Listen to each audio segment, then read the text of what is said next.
Anthony Salichet nous a rejoint pour un œil sur les médias. Bonsoir Anthony. Bonsoir.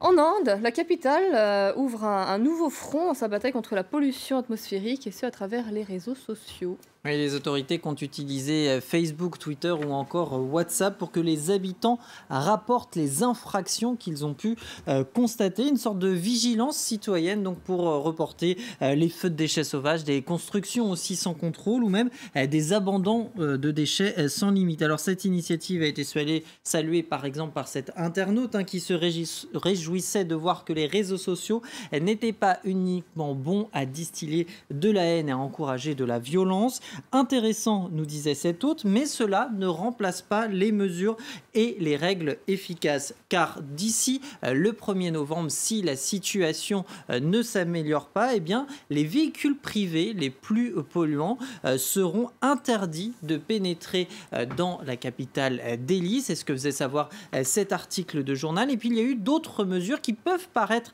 un petit peu anecdotiques. La Cour suprême a décidé de n'autoriser cette année que les feux d'artifice propres pour Diwali, cette grande fête hindoue, la grande fête des Lumières, qui a lieu cette année le 7 novembre pour des raisons environnementales. Donc le hic, c'est que la plupart sont très difficiles à trouver dans les magasins de la ville. Alors il y a aussi d'autres solutions qui pourraient peut-être être prises à l'échelle industrielle. Actuellement, il faut savoir qu'en Inde, c'est une nouvelle vague d'apocalypse, comme nous le dit ce correspondant dans la région correspondant de l'AFP.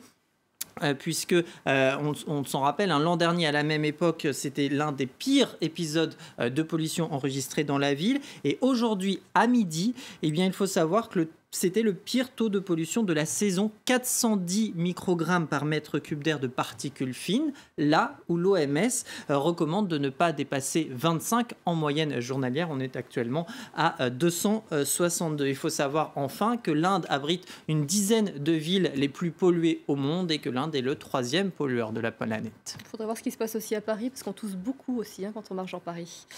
Le Vatican part à la recherche de nouveaux fidèles via une application.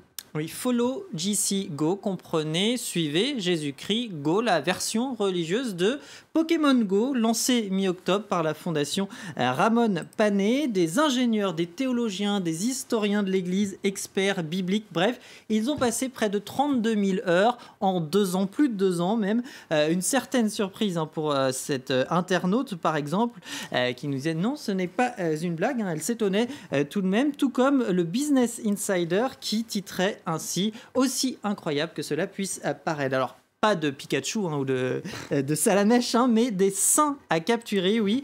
Concrètement, regardez, grâce à la géolocalisation, eh bien, les joueurs vont parcourir la ville pour trouver des saints et autres figures bibliques. Et pour capturer un personnage, eh bien, il faut répondre à des questions sur la religion, évidemment.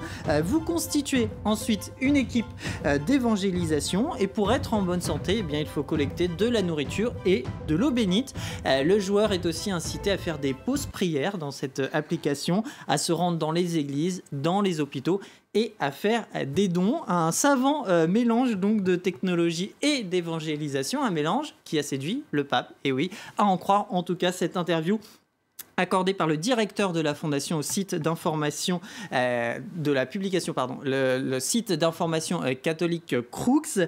C'est aussi un bon moyen forcément d'enrichir ses connaissances bibliques et surtout pour l'Église catholique de séduire les milléniaux.